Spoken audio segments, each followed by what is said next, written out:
And you should be a presenter now, Juno.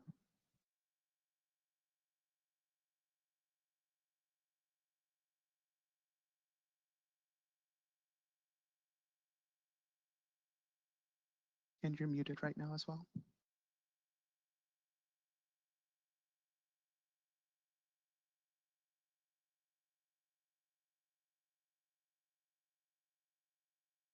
Hello, can you guys hear me? Yep, we can hear you and see your slides. Awesome. Should go. Let me find my webcam and then should be all set up.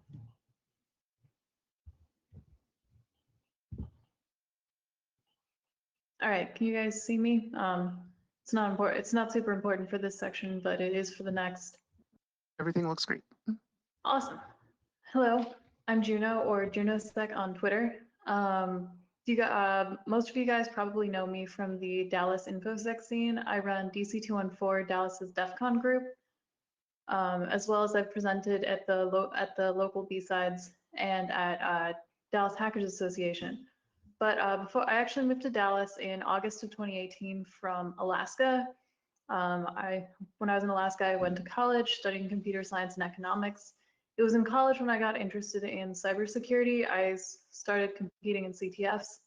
In my free time, I breathe fire and also play music, which I'll be talking about in a sec. All right. So my first topic is reconnaissance and exploitation with the NMAP scripting engine. I first became familiar with the NMAP scripting engine during my first internship on a red team. I'd used NMAP before in CTFs just sort of to scan things and find out what they were, but this really expands the functionality and it's relatively easy and understandable to use. Now I'm going to try to do a live demo here instead of slides, but if that doesn't work out, I do have slides for you. So here I have a Kali VM and a Metasploitable VM. If you're not familiar with what they are, Metasploitable is just an instance that's very insecure and can be used for practice exploits. And Kali is everybody's favorite hacking OS, especially for beginners. I know someone out there is going to come in and say, no, you self-compile Arch or nothing, and this is the beginner talk. So here you can see my terminal. So I'm just going to start by making sure I can talk to my Metasploitable VM. The IP has not changed, so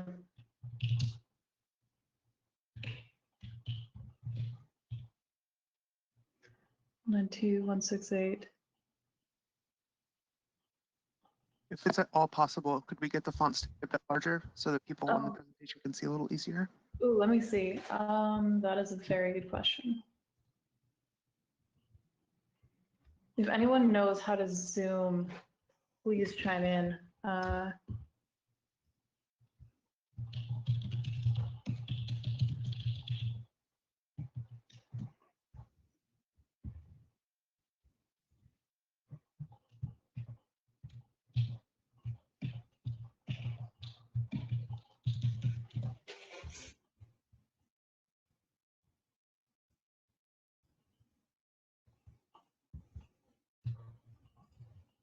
This is, let's see, preferences. I'm not sure. How hard is it to see? Somebody's saying that if you hit Control++, it might do it. Apparently not. Hold on, let me try it on. Also try under View, they're saying. Oh, cool. Thank you, comments. Aha, thank you, comments section. All right. Does that, I can even. That should be absolutely wonderful. Thank you. Awesome. Cool. Thank you for that. What is my IP there? So If you're unfamiliar with ifconfig, I can see the address of my metasploitable VM 192.168.56.101. Oh.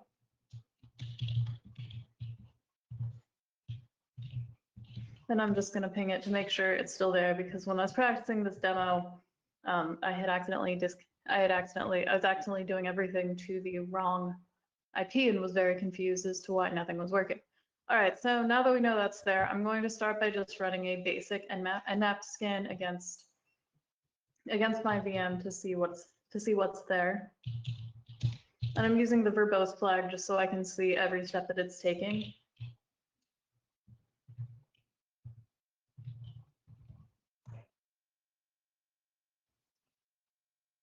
And so what this is doing for the uninitiated is it's running a ping scan where it attempts to ping a bunch of the most common ports at that IP address.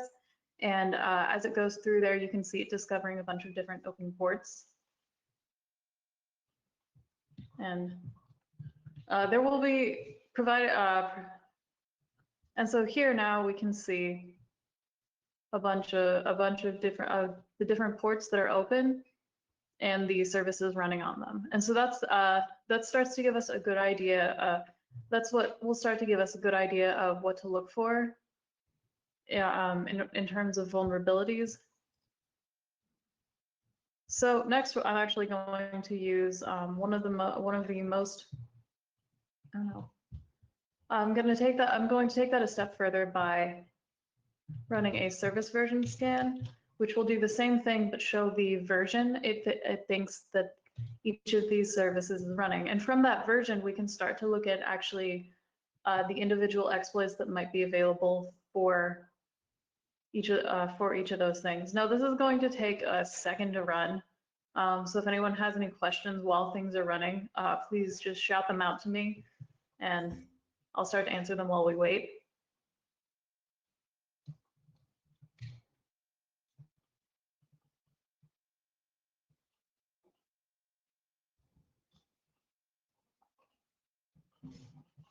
We don't have anything in Q&A just yet, but if you're checking Slack, there might be some. Oh boy, I don't have that up, but this is I'll this try is to almost. keep track for you then. Oh, awesome, thank you. But while this runs, a little bit about more about what it's actually trying to do is it's trying to oh, there we go. But it's trying to complete the entire connection and start to fingerprint what it actually is. So here we see the port, whether it's open or closed, the service, and then the particular version it's running. Now, in sort of a regular beginning pen test, what I then do is start plugging all of these versions into something like ExploitDB to determine which like Metasploit module I should use. But we can actually sort of continue along this path. We can actually continue along this path with the by starting to use the NMAP scripting engine. So we can see up here that this is running SSH. For those who aren't familiar, SSH allows you to log into the terminal of a different device from your own. And one of the most prevalent NMAP scripting engine tools is something that will attempt to brute force the credentials for SSH. So first, to start, let's figure out where actually the NSE scripts are, which we can run them without knowing where they are. This will help us out later once we try to make our own. So just using locate command, it's going to pull up all of these scripts in user share and map scripts, and we can scroll through, and there's a lot. So we're going to want to dial that back a little bit. I'm actually going to search for just particularly the ones to do with SSH.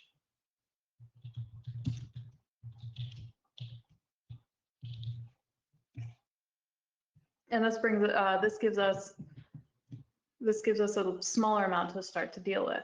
So the one we're looking for right here is the SSH root script, and that's the one that will that's the script that's already built into the scripting engine that will attempt to brute force SSH authentication. So by starting to run it, oops. Oh boy, what did I not cover? Oh, that's fine. I need that for later. You can't see my desk, but I have a pile of I have a base bow and a bunch of other things, and it's all very precarious.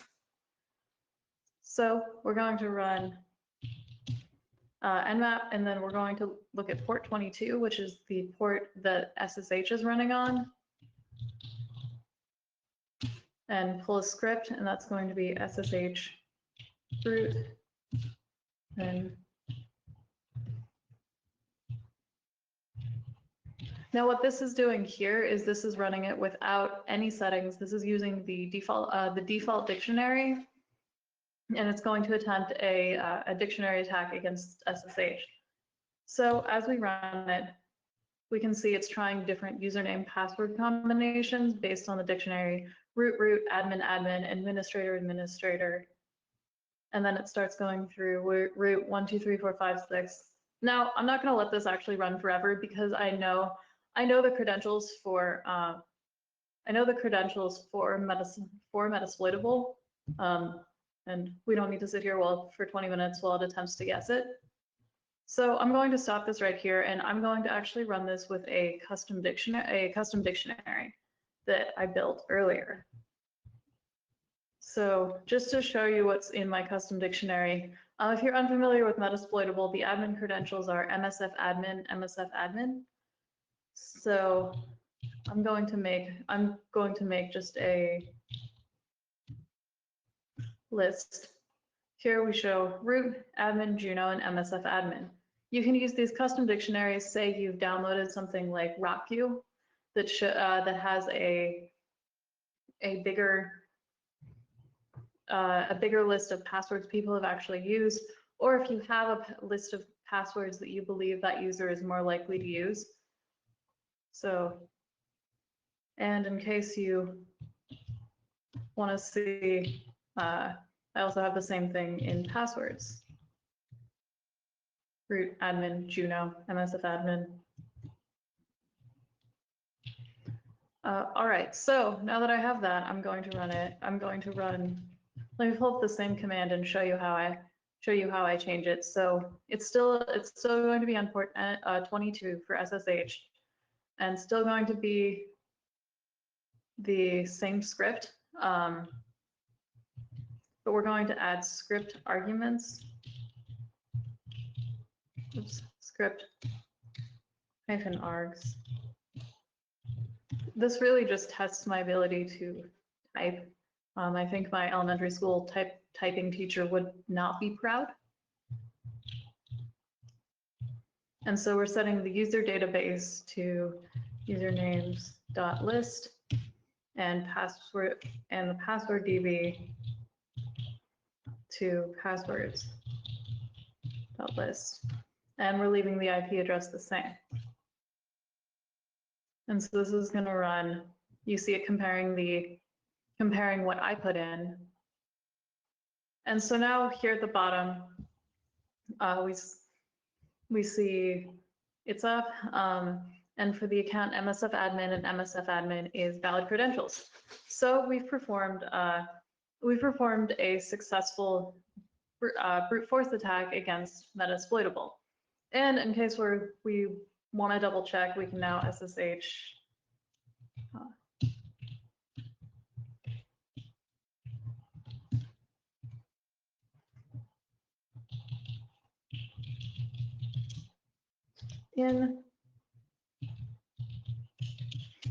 type in MSF_admin, and here we are.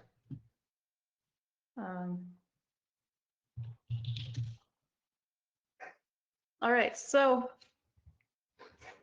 one of the coolest things about the NMAP scripting engine, I think, is its user community, and so in addition to the scripts that already exist in the NMAP scripting engine, there are a lot of people who've posted things they've built out on GitHub, And we're actually going to look at a full-on vulnerability scanner called Vulners that a user created, and I'll have the GitHub link and where to clone and how to clone the GitHub, how to clone that repository in my presentation later if you want to look at it. But so I'm just going to show you how to run a full vulnerability scan against my system using just the scripting engine. So we've got a script, and since I already downloaded this into the correct area, it still runs like one of the scripts. It's called NMAP vulners. And for most of these scripts, you need to have the service version flag on, because most everything runs off of the service, the version of what's running there. Without that, it wouldn't actually see which services were running and the version in order to determine what CVEs correlate with them.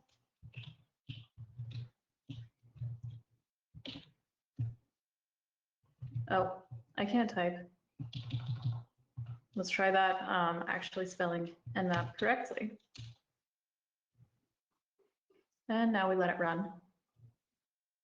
And so this one's going to take a second, but essentially what it's doing is it's running a service version scan against my Metasploitable VM, and then comparing those versions to, I believe this uses ExploitDB to see what CVEs align with those versions of those versions of the software running on that. Actually, what I can do to speed this up a bit is I'm going to have it run against specific ports that we already know are open, because we actually already did this reconnaissance earlier. So port, let's see, I know we had 21, 22, 23, 5, 53. I should just pull up my list. Let me pull up my list of what ports were actually open. 80 is a good one to look at.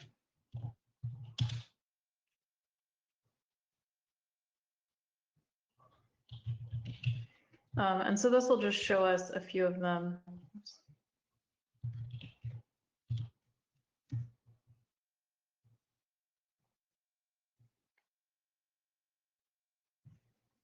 Well, that didn't like what I did. 20 commas.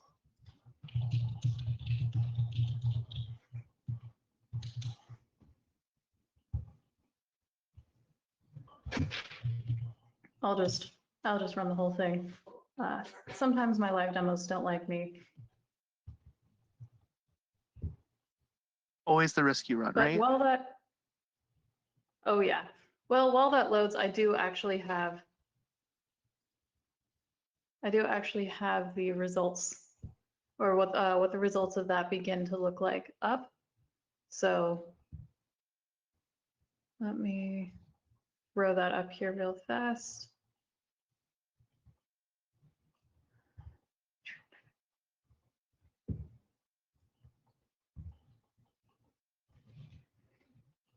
So this is, oops. So this is what it starts to look like. So we can see on port 21, the version of FTP that's running on it, what type of SSH is running, and then all of the vulnerabilities that are associated with that version. And we can see the same thing here. And this has the CVE number, and then even how to access the CVE on their own website. So this, the cool thing about Vulners is this is a script created by just someone who, and I have his name in my citations, which I'll give out for due credit. But this was a script created by a community member. So I'm going to start to break down what goes into what goes into a NSC script, so that you can potentially go write one of your own. So these are written in Lua. If anyone's familiar with Lua, I was not super familiar with Lua until I started researching this a few days ago, and it's not that painful. It's to pick up. If you can code in Python, you can definitely figure Lua out. So this is a script to find the owner of an OpenTCP port by querying the authentication server. And so the head of the script has the meta information with the descriptions, categories, dependencies. Now, because the script is relatively simple, I actually don't have, or the author actually doesn't have arguments and usage in there, but this is where that would go. But this output description here shows what the output will be. And next is the rule, and this just decides whether or not it's even possible to run the script. So this is usually based on the type of rule in the host and port information passed to it. In the case of this script, it's a little bit complicated. To decide whether to run the identification script against a given port in the first place, we need to know if there's even an authentication server running on that target machine. So it should run only if the currently scanned TCP port is actually open, and if port 113, where the auth server usually is also open. So unfortunately, one limitation of the NMAP scripting engine is that it only gives information about the current port. So we're actually going, we find the local auth port and then use the nmap get port state function. If this port was never scanned, then it'll return null. And so we'll then check to see if it's in that table. If it's null, then we skip this action, then we skip and don't run the rest of the script. But if it is there, we can continue to run the script. And then the action is the major functionality of the script. And here it first connects to the port where we expect to find the identification server. And then it'll connect to the port that we want information about, that being 113. And so in order to do this, it's going to create two socket options by calling nmap new socket. And then for this entire thing, we just have a try except error handling catch function, so that it'll close if failure. That's right here. If failure is detected, and so then at this point we can we'll start to call connect to actually attempt to make connections using the object methods, and then we actually wrap the entire thing in a try call, which will turn our entire thing into a catch function if something goes wrong. And so I believe that's so that's the majority on reconnaissance and exploitation with the NMAP scripting engine. I'm going to minimize this, and see if this is still running. Do you have any questions about this portion of the evening, or should we talk about music? Oh, there we go. Go ahead. Someone was asking if you would use the -A flag, or would that miss important information that SV would show? Honestly, I'm not sure, because I've always thought of A as a combination of SV and O, which shows the OS. So I want to say that it would work. For this, one way to find out. Unless it packages the information differently. I'll let this run in the background, and we can always come back to it. later. Are there any other questions about Yeah, this? somebody wondered if you'd written your own custom scripts before. I do not have one that is working. That I've written myself. I've modified ones. The one that I showed you, the one that I showed you that finds the owner of the OpenTCP port. That's not one that I've written, but I've modified them.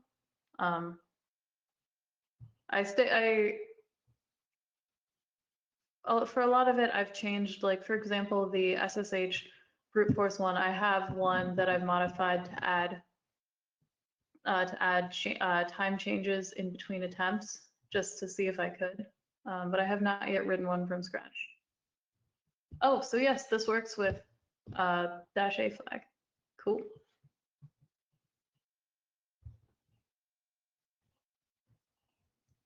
Somebody has an out there left field question.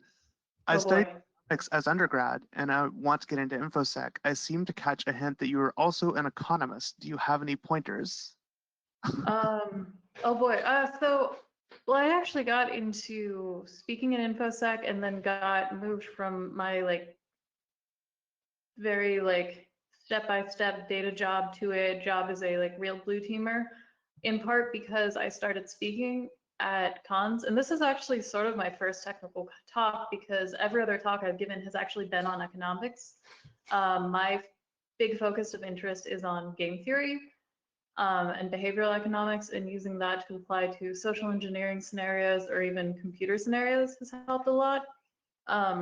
So I think, and if you're really passionate about economics as well as InfoSec, finding what you think is really, really exciting and then telling anyone who will listen about it.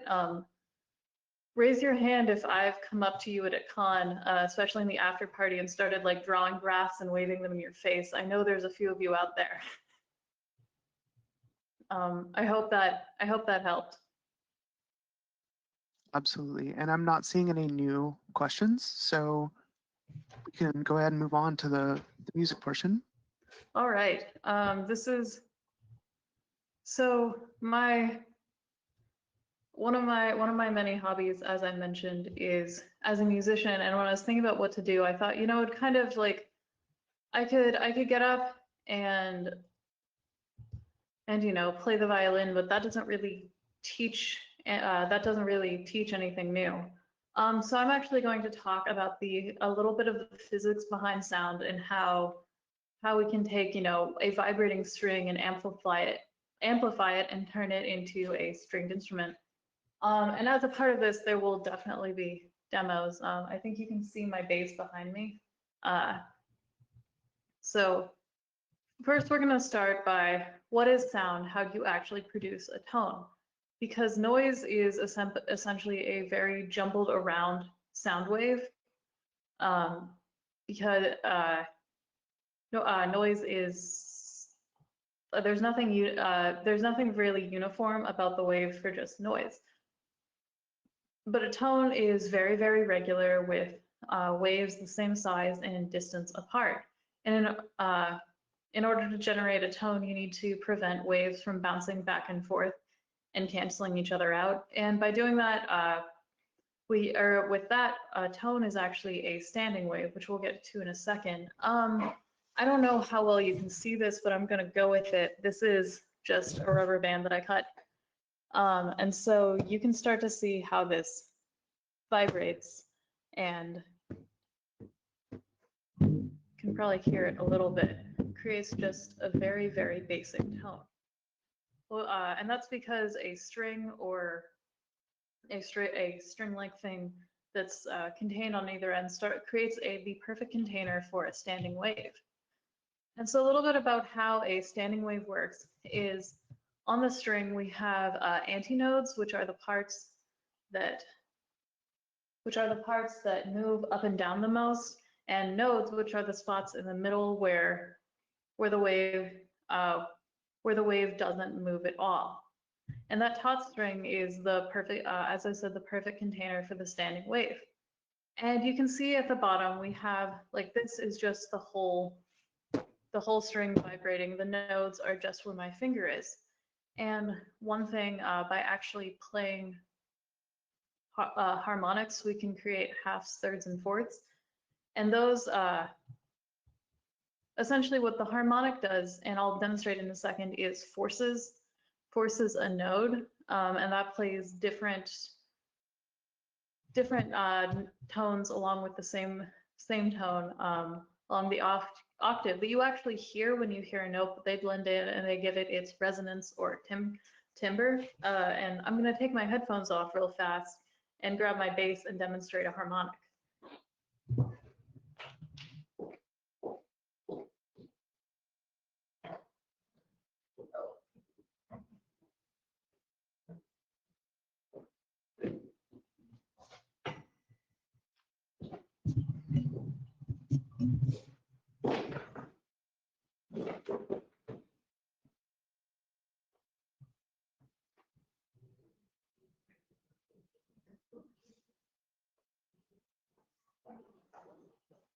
All right, so this is my bass, Denali, named after the mountain.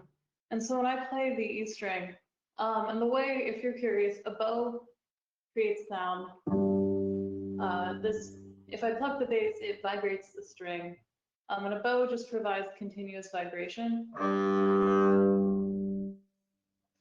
So the harmonic on the bass, there's a harmonic about here, which instead of pressing the string down to create a note, hold on, let me put my headphones back on real fast.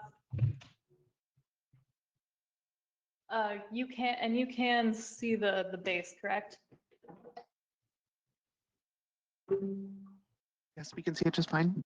Okay, cool. So do you hear the difference here?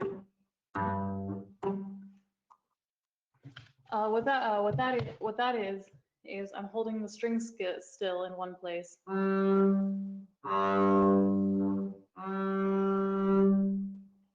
that creates a harmonic. That forces a note halfway down the string, and you hear the tone that's playing that's an octave up.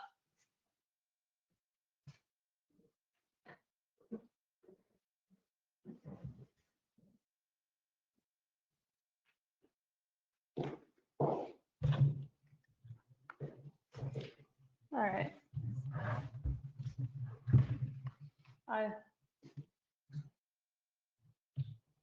And now for changing notes, I realize I should have the bass back up here. There are different ways to change notes, either tension, length, or thickness. And so with length, by changing, let me grab the bass here. So by changing the length of the string is simply playing a note. So playing like.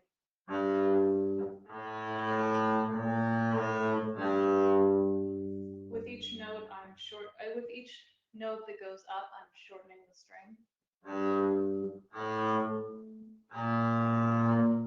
The string gets shorter as I move my hand up. Now the thing is, if you look at the bass real fast, you see each of the strings are about the same length and they're about the same thickness. Where they differ, or sorry, they're about the same tension. Where they differ is actually in thickness. The E string at the bottom here is a lot thicker than the G string, and that means it moves more slowly, creating that lower tone. I can also adjust the tension. I can also adjust the tension using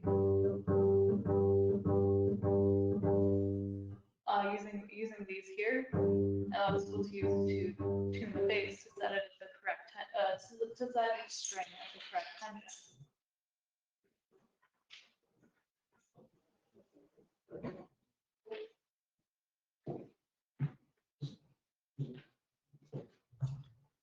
Hi. Let's see, what do I have next? Oh, so for so if we start with our very basic string, let me step back. So I'm actually in the camera to start. So if we start with our basic string, this gives a very, very quiet tone. And the basics of amplification is, well, make something bigger vibrate. And I feel like the best way to do this is to go back to my true bluegrass roots and to set up a washtub bass. So this is going to take a second. I'm here.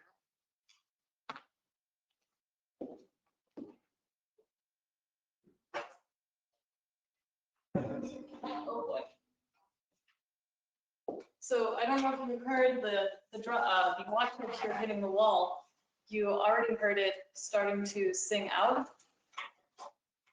And so I have the string here, which when hot and plucked does vibrate, and it's attached to this wash tub, which so now when the string vibrates, the wash tub vibrates as well.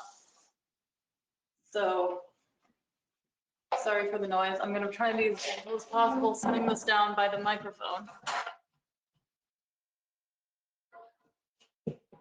Wash tub bass is actually a perfectly valid instrument.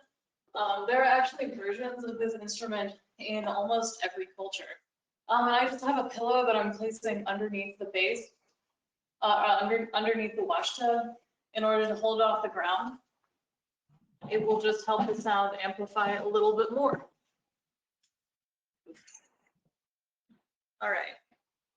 So when placed here,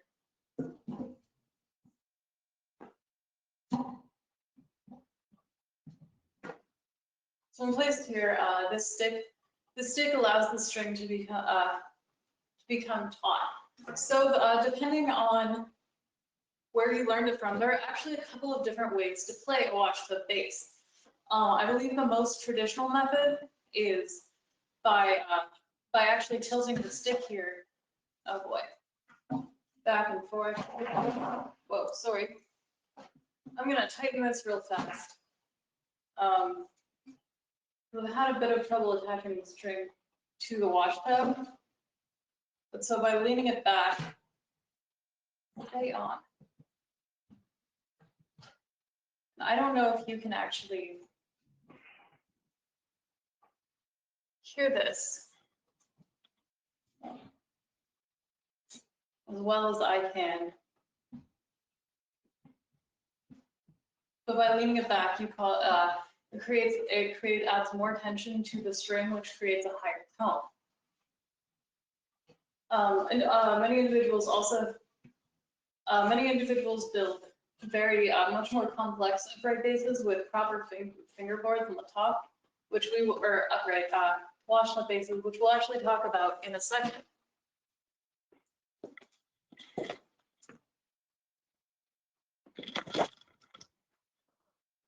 All right, and I'm back. So where were we? So essentially for louder noise, make a bigger thing vibrate, and that is essentially the cornerstone of where modern instruments come from. As we can see on the next slide, here's actually a diagram that someone built for a upright washtub bass. So this is still a homemade instrument with a washtub as the main body. This is actually ingeniously done with a lawnmower handle as the fingerboard, and then a bridge like we'd see in a regular stringed instrument, and a chair leg to hold it up. And compare that with the diagram I have next to it, where we have that shows the top of an instrument. It shows the bridge, and underneath it there's a sound post and a bass bar. And what that does is the strings vibrate the bridge, which vibrates the rest of the instrument, and the sound post goes through to the other side in order to create in order to make it louder. So I'm going to grab a fiddle because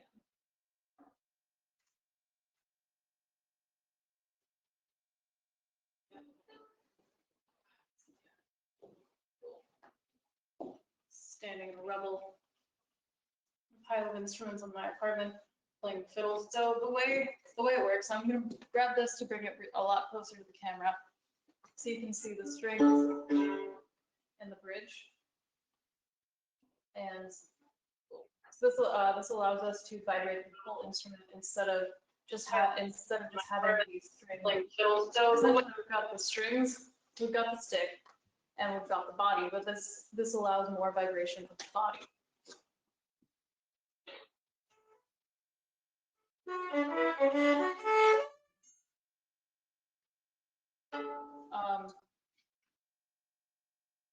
Which allows us different tone.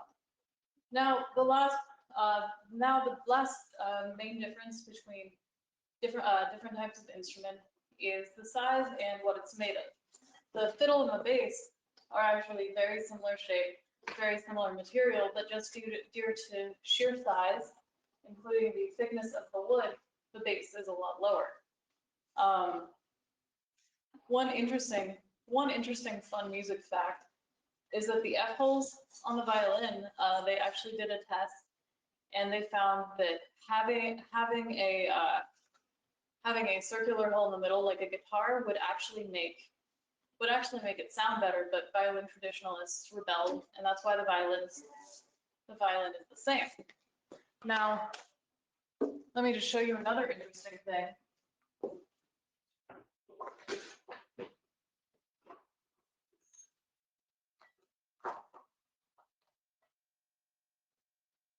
Here I have an electric violin. Unlike the traditional instrument, most of the body here is just for show. The sound is created by the string vibrating off the bridge, which has a pickup, and when plugged into an amp, it's amplified through electronic means. If I were to just play a note,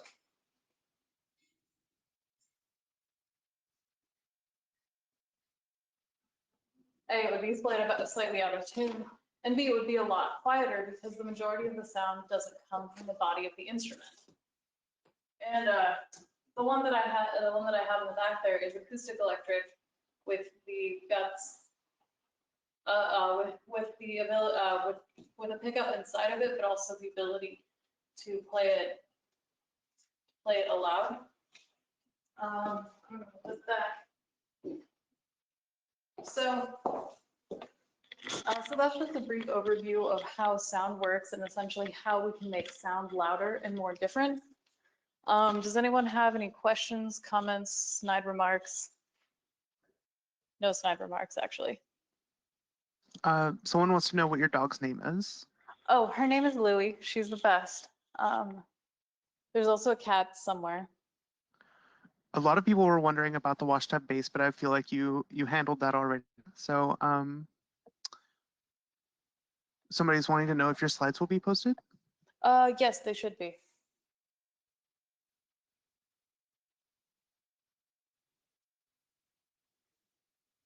Not a lot of questions, but a lot of love coming through for your presentations. So awesome. Well, thank you. And if you have any questions, please feel free. I realize I have no contact information. I guess if I go back to the very beginning, you can find me on Twitter at Juno with a 3 and 4 sec for security, or feel free to email me at hack.juno@gmail.com.